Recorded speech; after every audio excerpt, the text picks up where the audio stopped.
let's ask Noah Eagle. He's also the radio broadcaster for the L.A. Clippers. I was going to ask you about the Clippers and how, I mean, they're right there with the Warriors in terms of just the weirdness of their season. 36-33, big game tonight for tiebreaker purposes. I guarantee you, some of the Warriors, they won't say it. I'm sure they wouldn't mind being the 6th seed taking on the Sacramento Kings. I bet you they would rather see the Kings as opposed to the Phoenix Suns at the 4th spot. Let's bring in Noah Eagle. He's been doing it for a long time. Big Ten basketball, college football for CBS, NFL on Fox, a rising broadcaster. He's really good on the Clippers broadcast as well. Jim Jackson, of course, joins him as well. Noah, good morning, man. Welcome to the Morning Roast here on 95.7 The Game. What's up, guys? Appreciate you having me. Anytime. Listen, can we start with the condiment question? Yeah. No, you want to start? I was going to start with Lamar Jackson. Oh, go get what's going on with Lamar Jackson? Because there could be some collusion happening or whatnot. I believe it is. Shasky does it. What's your take on Lamar Jackson? Do you think he ends up in Baltimore? How much money does he see? What's your take on this overall situation? Yeah, I mean, I think it's one of the most bizarre situations I can remember. It's hard to fathom a guy who's won an MVP at his age, who's led comebacks that are historical in the case of Monday Night Football while having to potentially use the bathroom, which still hasn't been confirmed nor denied. So right. I take that as confirmed. But, yeah, all this to say, I saw Lamar Jackson at Louisville when he came to Syracuse hurdle over a man standing straight up. I would sell the farm for that guy. He's got that X factor. Now, does that mean that other teams will do it? Probably not. I think if I were a betting man, which I'm not, I would tell you Baltimore is probably still the most likely outcome here. But look, the Jets don't have a plan B, it feels like, for Aaron Rodgers. And if that somehow blows up in flames, which it most certainly could, that could be the next likely outcome. So I'd say those are the two that I'm keeping my eye on, but Baltimore is still probably the leader in the clubhouse. All right, let's pivot to the Clippers and the Warriors tonight, because obviously you are Clippers radio broadcaster, and I'm looking at what the Warriors are doing right now. It's the Suns, Clippers, Warriors are all bundled up there. How are you guys doing right now? What's the feeling with you guys? You guys feeling good about yourself right now? Because we've seen you a couple of times now, and it feels like the Warriors, they need a big-time road win. So I'm curious where the Clippers are at right now. Yeah, well, the Clippers need as many big-time home or road wins as they could get right now, and I feel like that's the entire Western Conference. It's really what's made this season so much fun is one win or one loss can catapult you 3 spots up or 3 spots down in the standings. It's that level of jam-packed. But from the Clippers' perspective, they had lost 5 in a row coming out of the All-Star break, and since then have won 3 in a row. And they've all been at home, and they've all been with rest in between. And that's the key here. The second straight year this year, the Clippers played the most games in NBA history before the All-Star break. 61 games before All-Star. And so there were very few days off. It was either play, day off, play, or back-to-back. And it was that constantly for months. And so for LA not only to have this homestand, which they're in the middle of, this is game 4 out of 5, but to also have the days off to have legitimate practice time in between with all of the new pieces they added, both at the deadline and then bringing in Russell Westbrook as a buyout. I think that we're seeing the product now raise its level on the court these last 3 games. And so they're looking to continue the momentum, and they know just how important any of these games are. Obviously, if they can win this one with Golden State tonight, it ties up the season series, which means that Golden State wouldn't have that automatic tiebreaker, and then it would go to the secondary tiebreaker, and there's a lot at stake and a lot of factors here. So Clippers are playing a lot better. Kawhi Leonard's playing at that level that we know he's capable of. Paul George is a really impressive sidekick these last few games. And so they're assimilating a lot better now, these last couple. Yeah, Paul George with the new podcast. Go figure. I didn't think Podcast Paul George. P. Yeah, Podcast P. I did not think that would ever be a thing, but hey, first episode, not too bad. We're talking to Noah Eagle, the voice of the L.A. Clippers, also Big Ten basketball, college football, NFL, Fox. He does it all. Russell Westbrook. A lot of people kind of raise their eyebrows at the signing of Russell Westbrook. How's that transition been for him with the L.A. Clippers? Yeah, I think honestly it's been a lot better than most people expected. And that's a huge credit to Russell and how he's handled himself. You know, a guy of his stature, a guy who has accomplished more than the vast majority of players ever wish to in this league. He's got every right to go out and carry himself with nothing but immense confidence and believing that he's still the best player that he's more than capable of being. But that hasn't necessarily been the case. He's come in and he's been 150% dedicated to winning. He has said, I'll do whatever it takes to help this team win. And he hasn't pouted. He hasn't had any ill feelings towards Tyronn Lue when he's gotten benched for entire fourth quarters. And that's not even him getting benched necessarily. That's T. Lue just riding with a group that maybe had developed a positive momentum towards the end of the third quarter or the beginning of the fourth quarter.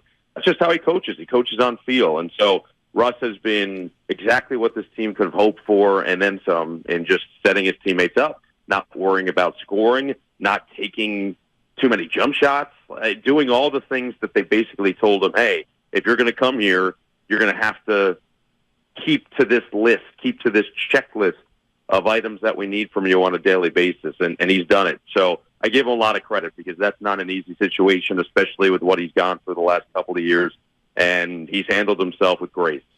How do the Clippers internally view the Golden State Warriors? Not just for tonight's game, but just in general as these playoffs start to approach? I think probably like everybody else, like a legitimate threat. I mean, look, they're the defending champions. You don't take that away from them. And I know maybe some pieces aren't here that were here last year, but you still have Steph Curry. And at 35 years old, he looks like he's 25 when he's on the court. Klay Thompson's looking more and more like the Klay Thompson of old, and Raymond Ritter, the GOAT of all public relations, would tell you that he's had the last 2 months, two of his best scoring months in the entire career of Klay Thompson. January was the highest scoring month he's ever had. So you've got Klay Thompson playing like the player of old, especially on the offensive end. You've got Steph Curry still as the engine of the entire ship. You've got Jordan Poole, who the Clippers know firsthand can single-handedly win Golden State a game. Draymond Green, when it comes down to winning time, is still going to go out there and make plays to do it. I think Kevon Looney is one of the most underrated players in the NBA, and I could go on and on about this team. We know JaMychal Green with the Clippers very well. He played for them for 2 years, and we know how impactful he can be when it gets down to the nitty-gritty. Dante DiVincenzo, Kuminga, Moody, they're deep, they're talented. Steve Kerr's one of the top 15 coaches of all time. So all the pieces are there. And, of course, you've got ownership that's going to do whatever it takes to win. So you get healthier. You get Wiggins back on the floor. You get a guy like Gary Payton II back on the floor. They're as much of a threat as anybody, and the Clippers know it. And Noah, you referenced Klay Thompson and his comeback, and it's been remarkable. It's probably been underreported how great he's been, especially offensively. And he's not the same defender that he was defensively. But as I contrast that with Kawhi, and I've only seen a couple of the games with the Clippers, specifically against the Warriors, he's nowhere near the defender, Kawhi is, that he was a few years back. Is that him holding back? Is that because offensively he's still brilliant? Like, what is that on the defense? Because what made him so amazing, I mean, he could lock down anyone at any given time and just take them away from the game. Does he still have that in the bag and we're just waiting to see it in the playoffs? Or is that maybe never going to return? Yeah, I would tell you that you've probably watched moments of games where maybe he wasn't necessarily the focal point defensively. Teams will somewhat go away from him, kind of like a great corner. You're not going to throw to that side of the field. You're not going to attack Kawhi Leonard's side of the floor if you're a team that has multiple options and if you're a team that feels like you've got other guys that can go out and do things. For example, I believe, and I'd have to double-check, the game on Saturday, the Clippers played the Knicks. Kawhi guarded Julius Randle for, let's say, 7 of his shot attempts, and I think he went 0 for 7. I mean, if you look at what he's doing when it matters the most, when he's on the team's offensive player, he's still locked down, and he's still doing things that nobody else in the NBA can do because of his physical attributes. And so, yeah, no, when he puts his mind to it and the fourth quarter comes and he's got to guard Luka Doncic or he's got to guard a Jason Tatum or he's got to guard a Steph Curry like tonight, I think he's got that gear. And I think we've seen it in spurts this year, and he'll be able to do it more than consistently. But to your point on the offensive end, I mean, since January 8th, so his last 24 games played, he's averaging 28.6 points, shooting 53% from the floor, shooting 50% from three on 122 attempts, which is the best in the NBA, and shooting 91% from the line, and averaging 2 steals a game. So yeah, I think the two-way play is still there. Yeah, he's back. Kawhi's all the way back. Noah Eagle, voice of the Clippers, here on the Morning Roast. Before we get you out of here, the $1 million question. Everybody wants to know, your father, Ian, of course, great broadcaster as well. He's been a guest on this show many times. And we asked him about condiments on burgers, sandwiches, dogs, or whatnot. And we asked him, no ketchup, no mustard? Here was his reply. No. All right, so what is your reply to that? Are you like your father? Do you not put ketchup or mustard on your hot dogs? Do you not use mayonnaise for your bread on sandwiches? What's going on with you, Noah? Well, you turned him into Tracy Morgan, which is impressive. No, I refute. No. I'm not at that level. I wouldn't say I'm the Tracy Morgan level of condiments, but I would say that I'm not somebody who seeks them out necessarily. The difference between the two of us is if something is presented to me, let's say with mayo on it, I'll still eat it. I'll still ingest it. If it's presented to me with other condiments, I'll still go for it. I think he'll send it back. I think he is so anti-condiment that it's not going to happen. But I will say this, too. The one part of his argument I don't understand. My favorite condiment, so to speak, is barbecue sauce. Love barbecue sauce. I'll put it on whatever.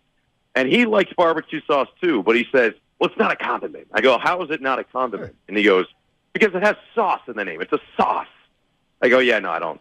Yeah, he's wrong. I think it's a condiment. No. How many times have you been out eating with your dad? Because I've done this many times with my dad. I look over and I'm like cringing as he's talking to the waiter or waitress. How many times has that happened to you? No, I think I just kind of tune it out and focus on the menu myself. Right. One item and say, okay, chicken nuggets. Good with honey mustard. Yeah. Oh, that's so good. Noah, you're always good, man. Always good to us. Hopefully, hey, this may be a first-round matchup. We'll see, man. The Suns, Clippers, Warriors right there. Home and home? Suns, yeah, a little home and home. He should LA. come by the gatehouse then. Say what's up. He should come by the gatehouse. Should come to the studio. Come to the studio with this. They would be great. We'll present him with a barbecue Great sauce travel-wise. and chicken strips or whatnot, or chicken nuggets. Yeah. I like it. Baby Ray's, if you got it on. Oh, yeah, we got it. I'm there. Oh, yeah, we got you. We got you. Noah, good stuff as always, man. Thank you so much for coming on this morning. Appreciate you guys. Noah Eagle, Clippers radio broadcaster, son, of course, of Ian Eagle. Looks just like him here.